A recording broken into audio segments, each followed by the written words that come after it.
Good morning, people. Back again. No crazy mass today, none of that crap, I guess. I don't know. It's part of me, you know? It's like I went to the store the other day, for instance, right? I was joking with the cashier. I said, when I was a kid, I prayed for this day. She looked at me kind of odd. I go, yeah, the day that I could wear a mask every single day of my life and just enjoy it. I just wish they were handing out candy, man, because then it'd be like Halloween all year long, you know? It's the only day of the year you only see people's eyes because everyone's dressed like every character you could ever imagine, Frankenstein and witches and ghouls and goblins and fucking Harry Potter, whoever the fuck you want to be. Now you gotta wear a mask every day, but no one's giving out no candy, man. Well, today I just want to talk about. Maybe I started off a little grim, talking about me, and my accident. Oh, maybe trying to make people think, well, maybe they knew the true story of what happened, and people feel sorry for me and come running back because that's what I need in my life. I need for everyone who ran away to come running back. God, my left eye looks like crap today. Oh well, maybe it'll fall out. Yay!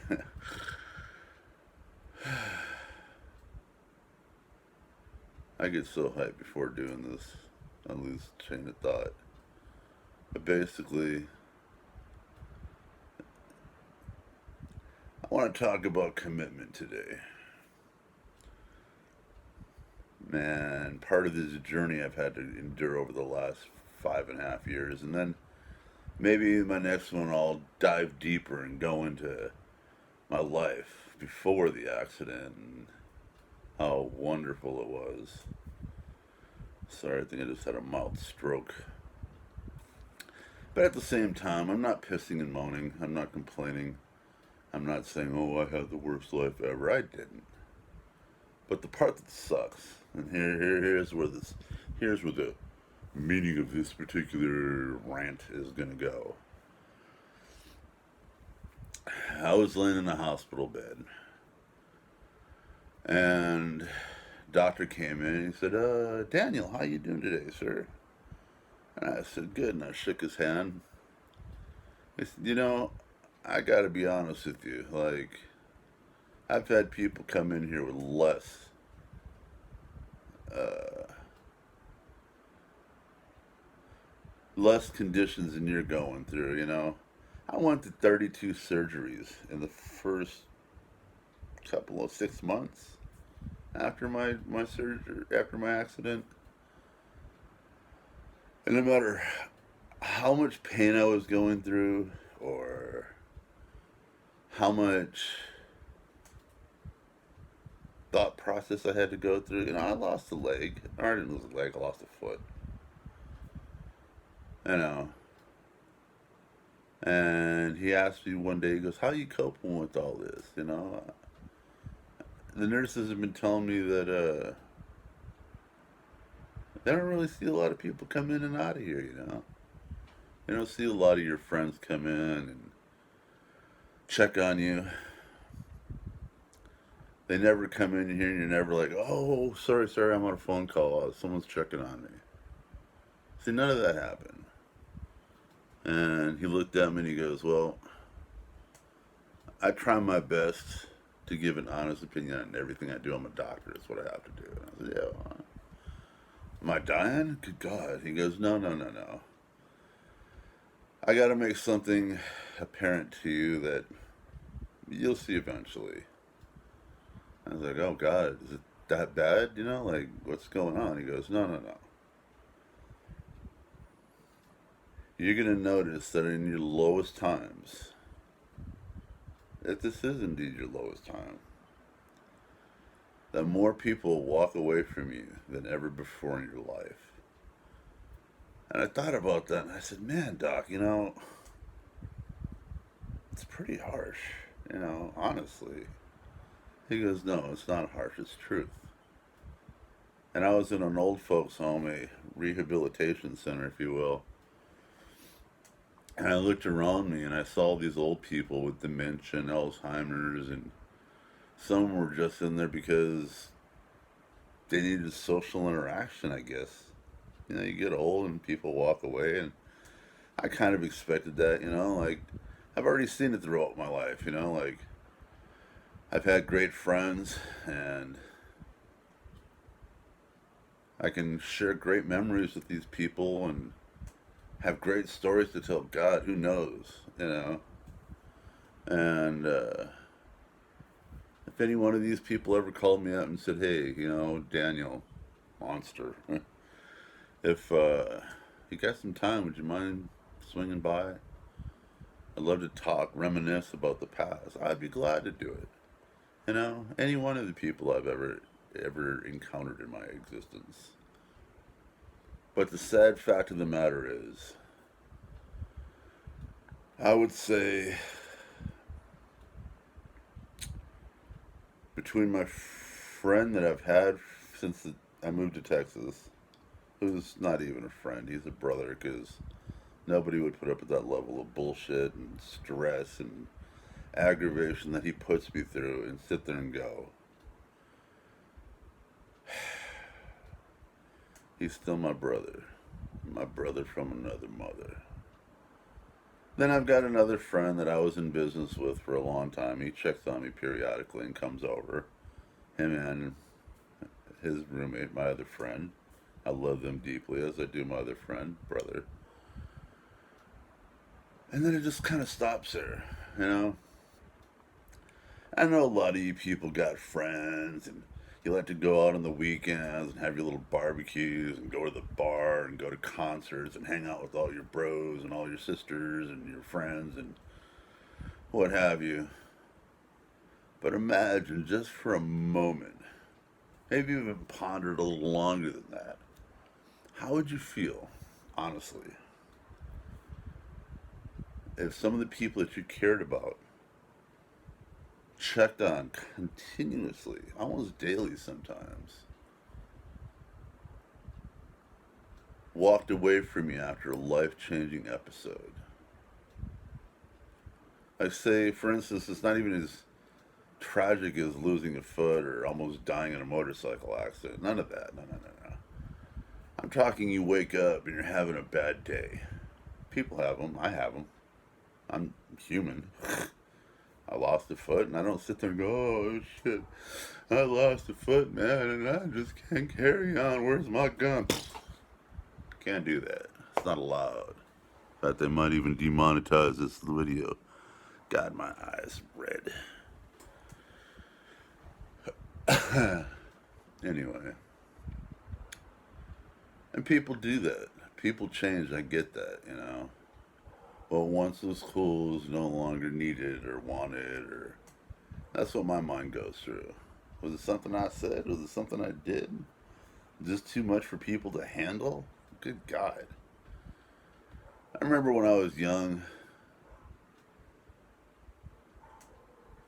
you know, I could stub my toe and call 20 people, and they'd, oh man, you need me to come over and talk to you, bro. You need me to come over and smoke a joint with you. You want to, you know, when you're feeling better, call me back, man. Maybe we'll hang out, you know. It was never an issue. And the sad thing is, I always made the effort.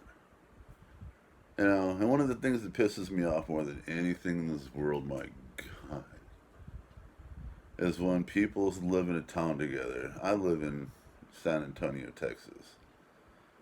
When I moved here, I was kind of shocked because I moved from Los Angeles to San Antonio.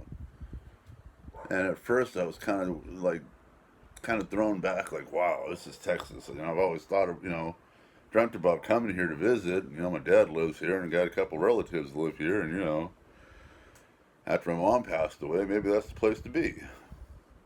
And I was just kind of blown away by how respectful people were and how courteous people were. You know, they'd open the door, hey, how you doing? You know, hey, I'm great. Have a good day. Hey, you too. But then, you live here 20, 30 years and people just become the same people that are everywhere. People don't change. People are people everywhere. It's the attitudes that irritates me and the excuses. Oh man, I ought to come by, but. Or, hey, I'll be over. I'll be there. Don't you worry, man. You're in my thoughts. You're in my prayers. You're in my thoughts. Practically there. Hey, like you on Facebook. Sending hearts and kisses. You know what I really want more than anything? I want a sense of devotion and loyalty. Because this is what I have, you know. To this day, if I got a dime and you need $1, I'd borrow the dollar to give it to you and be in debt to someone else just so you didn't have to suffer. You know, my life consists of this. I play music. I love playing music. I love my guitar collection. I got 7 guitars, 3 acoustics, 4 electrics, and a ukulele. So I guess 8 in reality. I love playing that. I've got plenty of friends that play guitar. I've got drummer friends. I've got bass player friends. I've got singer friends. I'm a musician. I hang out with these people. This is kind of my circle. But then again, I've also got a lot of other people too. Beautiful people. God. It's one thing I'm blessed with. Beautiful people. And I guess it's all in perspective. You look at your IG models and go, oh, they're so beautiful. Oh my God, I wish I lived their life. Fuck those people. They're as fake as the song I wrote Plastic People about, man. I care about you 1 second, don't give a shit about you the next. And, sure this sounds negative, and I'm sure a couple of people are going to be like, oh, well, that's bullshit. But you know what's sad is I post these videos and I put them on Facebook where my friends are. And nobody watches them. Nobody gives a shit, man. And it's funny. I laugh about it. I stay positive. I keep my head above water. I keep my chin up. I'm not what you'd say, a religious person. I'm a very spiritual person. I care about the person more than I care about the reason, the higher power. Yeah, I believe in a higher power. There's got to be. But I also have this firm belief and was told one side that every person doesn't necessarily have to believe in God as long as they believe in themselves, because believing in yourself is believing in God, because you're the one who decides whether or not you do right or wrong, whether you're willing to be a good person or a bad person. You're in control. And using a higher power as an excuse for doing what you do or what you're going through or how you get through it, that's fine. I'm not bashing anybody for their beliefs or how they get through the day, but this is how I do it. I wake up every morning. I go through the same ritual every single morning. I get up. It's probably why my eye is red. I haven't done it yet. But I'll find something inspirational, even if it's a story of a veteran coming home and seeing their kids embrace them and love him and cry and be like, oh, Daddy, you were gone for so long. I miss you. Or listening to a song that I shared with a friend. And here's the thing, too, man. Like, when it comes to my friends, I remember every single moment I ever spent with any of you. I have a best friend that was murdered, and she is still the rival of every female I've ever been with, and it's just so ironic. What the fuck you ever? Best invention that woman ever made had. No, not true. She was. Her and her beautiful child calls me dad. I love that child. But people walk away. That's just the bottom point that I'm trying to make of this, rant. This morning bullshit. So, just know this, man. Women, children, nothing's guaranteed in life. You woke up this morning, be thankful. You know, if you got to look out your window and see some leaves blowing in the wind and see a blue sky with a fluffy little white cloud and some sunshine on your skin, be thankful. You don't have to wake up and go, oh, fuck. I gotta go to work. I gotta pay the bills. I gotta take care of these rotten kids. I gotta pay for a babysitter. I gotta pay for a car. I gotta pay my bills. Oh, wow. Fuck off. Because you made these choices. You didn't make these choices because of anything other than necessity, basic common sense and necessity. Of course, you have to do these things. And if you're whining about it, it just shows how fucking weak of a person you are. You know, and I say that with a little bit of aggression because I used to do that. People sit there and piss me, oh no, I want something so bad. Then get up off your ass and do something about it. Again, these are called life choices for a reason. You make them. Nobody makes them for you. When I wanted that motorcycle, I made the choice that I was going to do nothing but work my ass off, get that goddamn motorcycle, and be happy. And I was, and I am. Still am. Lost a foot, but I'm still positive. That's the bottom line. Stay positive, people. Love one another. Stop being so fucking greedy about yourself and how wonderful you think you are with your family and friends and shit. Think of other people once in a while. Step outside yourself. You know, there are people out there that just need to talk sometimes. And maybe if you take that minute, 5 minutes, 30 minutes a day to sit down and just call someone up and say, hey, you doing all right? I read that post on Facebook or Instagram or Twitter or Snapchat or who gives a fuck, social media. And you're down and you got little sad faces all over your post and sounds like you're having a rough day. What's up? You all right? You doing okay? Need to come over? You need me to come over? I can't, but I would. And so could you, you know? Get up off of that thing. Love y'all. If you know who I am. If you don't, then ask. I'm an open book. I'll tell you anything. Everything. I'll talk all goddamn day. That's why this video is getting so long. That's why I need to stop.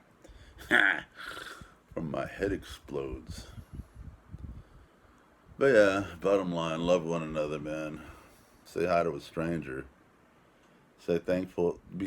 Say thank you to someone for doing something nice for you, instead of expecting it. It pisses me off when you open a door for someone, they just look at you like, ugh, could have opened it myself. It's not the way I was raised, motherfuckers. So till tomorrow, a couple of days, next week, next month, whenever I decide to put out my new vlogging thing here and make a vlog. Peace out.